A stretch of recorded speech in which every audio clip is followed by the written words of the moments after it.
You can make a simple hobo stove such as this. This is just a coffee can. I like to put a grate in the bottom so that you build a fire on there and the ash drops through and the air comes up and it keeps it burning really well. And you can see it's got holes all around it. So this one's really easy to make. There is several or more different designs for a hobo stove, but it's basically a tin can with holes in it and a fire in it.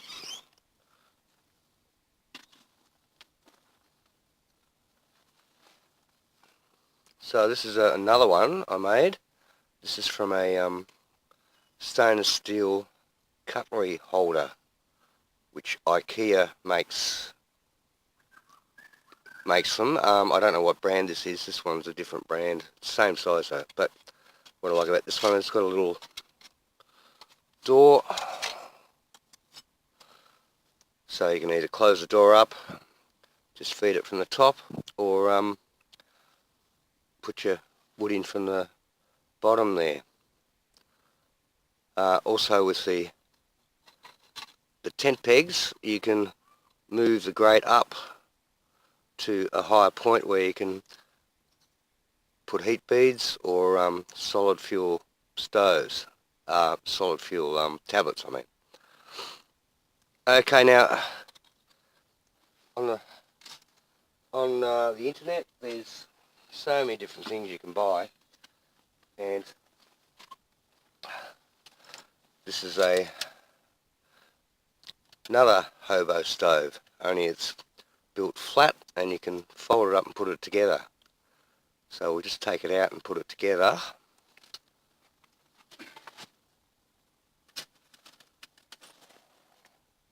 So there's several different types like this by different manufacturers. This is a cheap Chinese probably copy.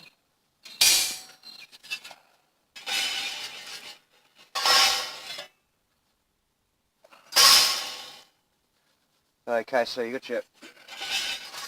that's your back bit, and they just go in like this.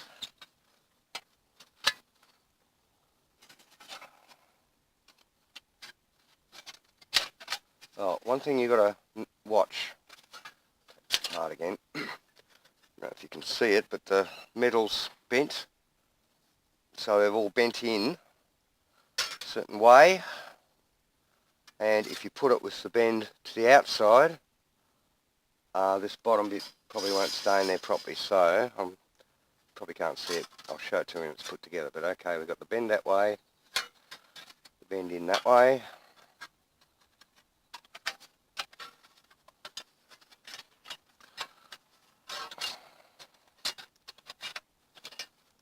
So other ones that are for sale, they've got a little hinge so it comes together really quickly.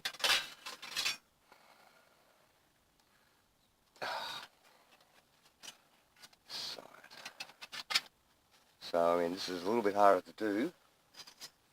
And there's your bottom bit. It goes in here.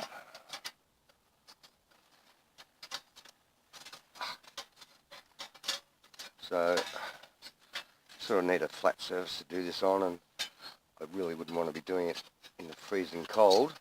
Okay, now we've basically got it together like that.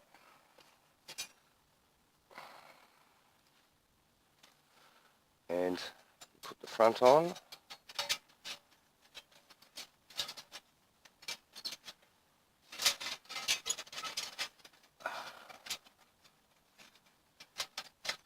Okay, together now. If you can look in the top there, you can see how that's bent in, that's bent in, that's bent in, so is that.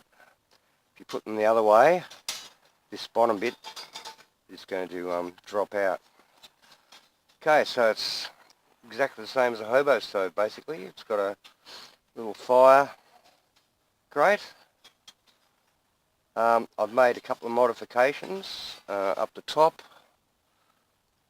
Here there's a couple of notches, that's so I can put tent pegs through like that.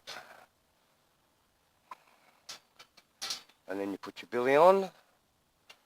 can also slide them through here.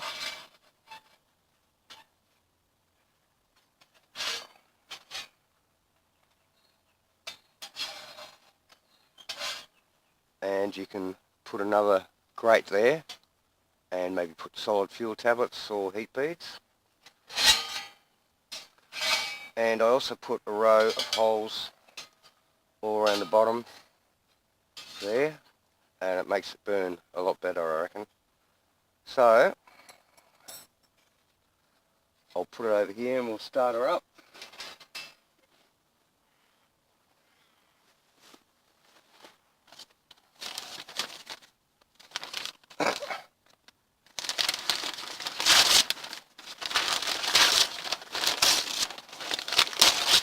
So I'm just going to use grease paper.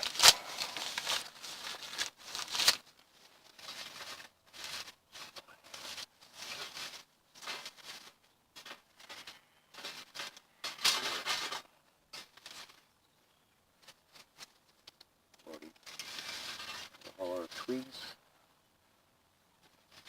And I'm not going to get too fancy, I'll just use the Bic lighter.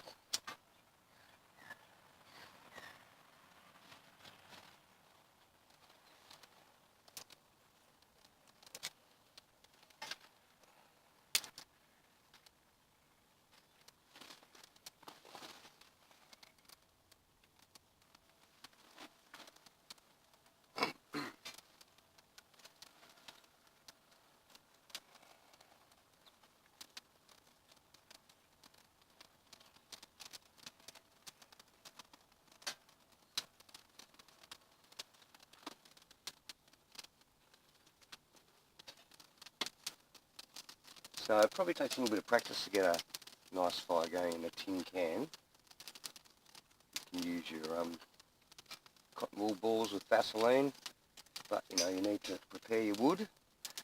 And one thing with smaller fires, you definitely need to have at least a knife with you. A saw would be pretty handy.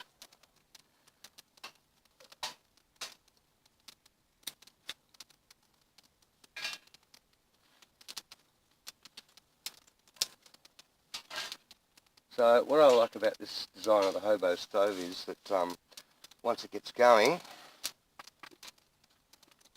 put a log or something like that, and you can just feed in bits of wood like that. So it's, I find, far easier to control than the wood gas or even the rocket stove.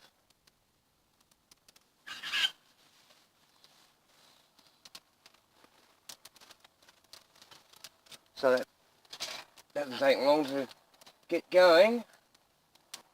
A few more little bits on.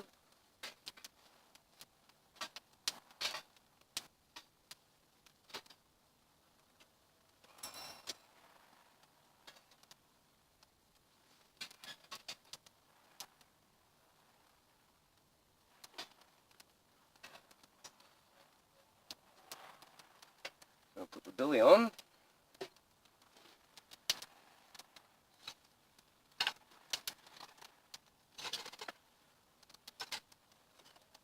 And we'll start feeding a few bits of wood in this way.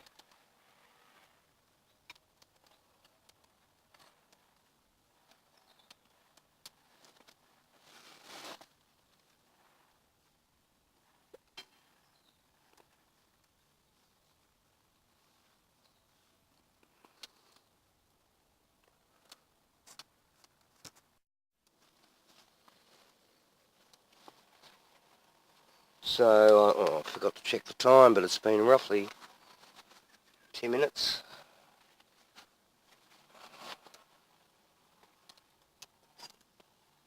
And come to the boil. So that's a pretty fierce rolling boil.